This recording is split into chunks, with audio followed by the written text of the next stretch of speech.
You're about to play an unfinished level from The Last of Us Part 2.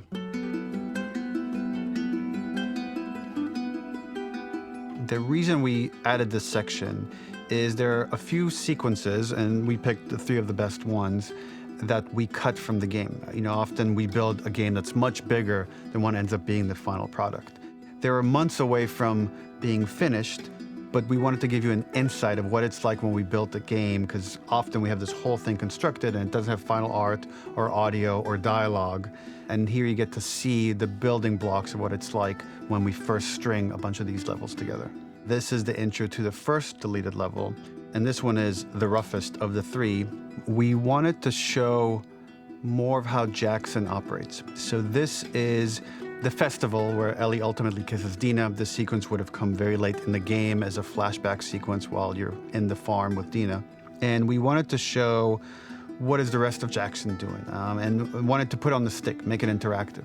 So you could see when you're outside, there are all these almost like carnival games that you can play. You could mix drinks, you could play with these kids that are playing a sort of clicker Marco Polo, sit down and listen to conversations. And all the different interactions were first or second pass, very, very early passes. The building blocks are there, but nothing is final. And ultimately, while we were very excited by this sequence, it's pretty fun and lighthearted. It just slowed things too much as we're barreling towards the end of the story at this point. So again, reminder, rough, missing audio, missing animation, missing gameplay tweaks, missing dialogue, but pretty representative of what it would have been. So enjoy.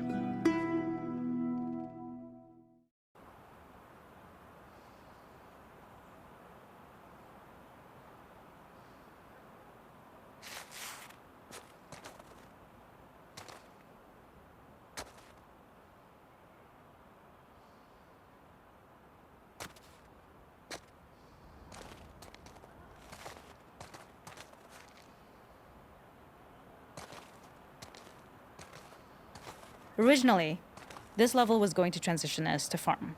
We would go all the way through to the dance, where Ellie and Dina share their first kiss.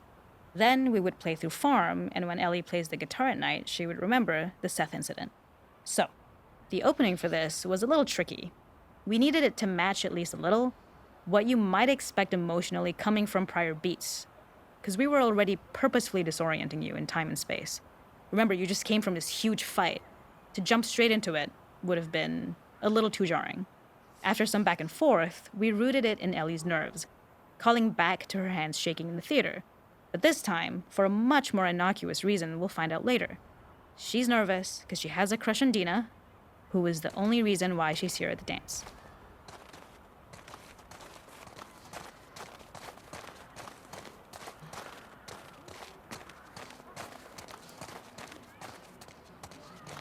Something we really wanted to do was highlight the way their lives had turned upside down since she went down this path.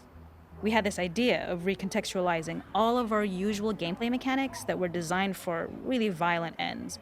The workbench, door bashes, throwable weapons, and even the infected, which is my personal favorite. Peppered throughout the level are moments of levity or shared history, all the while seeing how happy and mundane they all were before her huge revenge odyssey.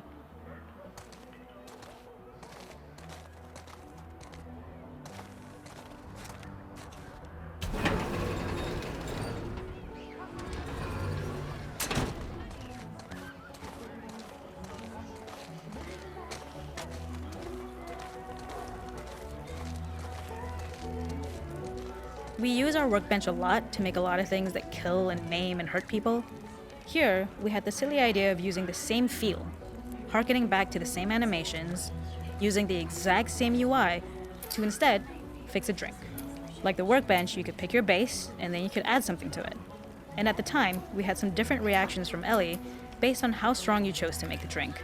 Something we wanted to prototype, though, before it got cut, was picking up some ingredients around to add, like a lime or maybe a bottle of someone's favorite whiskey or salt, like you were earning upgrades.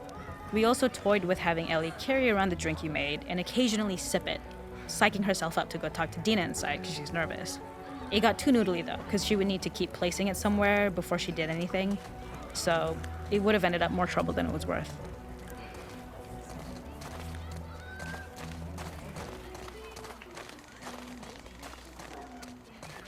It is not a festival without one of these throwing games.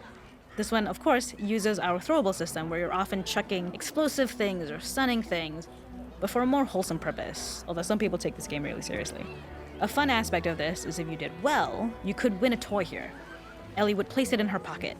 If you had done this, you'd find the toy with JJ, the baby, later back at the farm. When we cut this, the toy made it through anyway because it was so cute. It is the same one you see on the tractor at the farm. Ollie the elephant.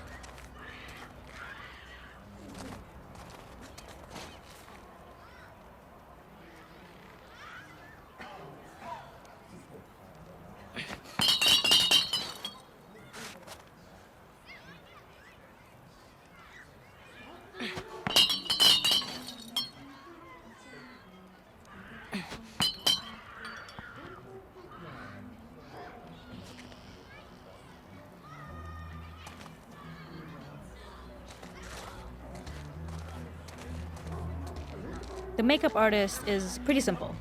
It's one of those little in-game scenes we peppered in to make it feel like Ellie had roots in the town. Hallie, our writer, mentioned that in her mind, an ex-girlfriend of Ellie's tattooed her arm to cover up her scar. So we figured this might be the only time you get to see that. We wanted to hint at it and allude to it and make it feel like there had been so much more that had been happening and so much more that Ellie threw away.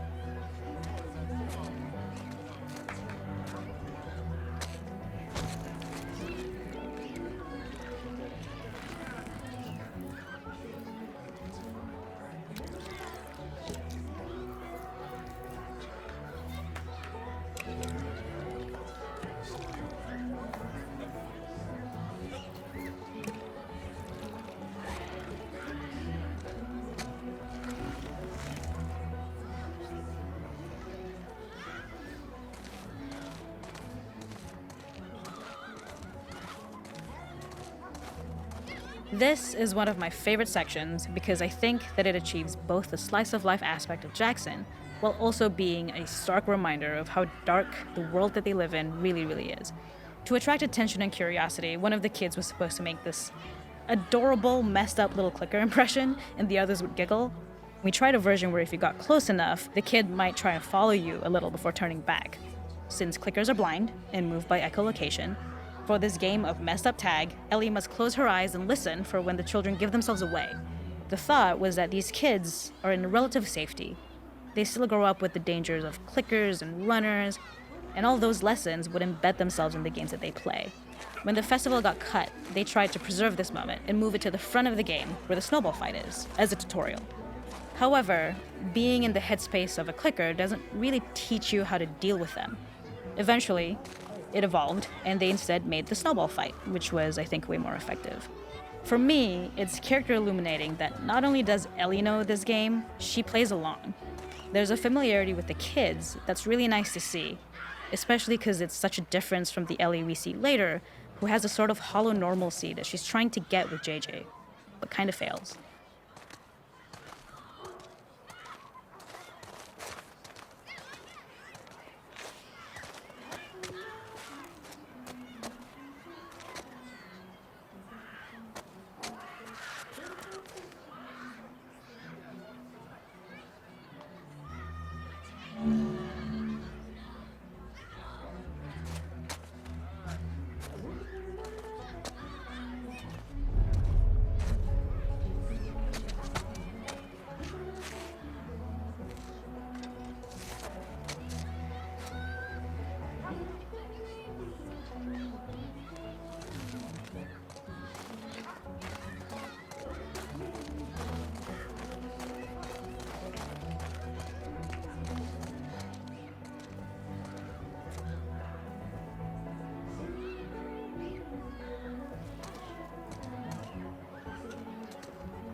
There's a hidden spot at the back that was just a bit of fun. It was highlighting Jackson's normalcy with something we would find in a real world. In the back, you would find teenagers finding some alone time with each other in a dark corner of a party. It was rewarding the player for peeking into a hidden corner, but ultimately redirecting them back to the festival. We also had versions of them smoking weed here, despite Maria's consternation, probably having gotten it from Eugene.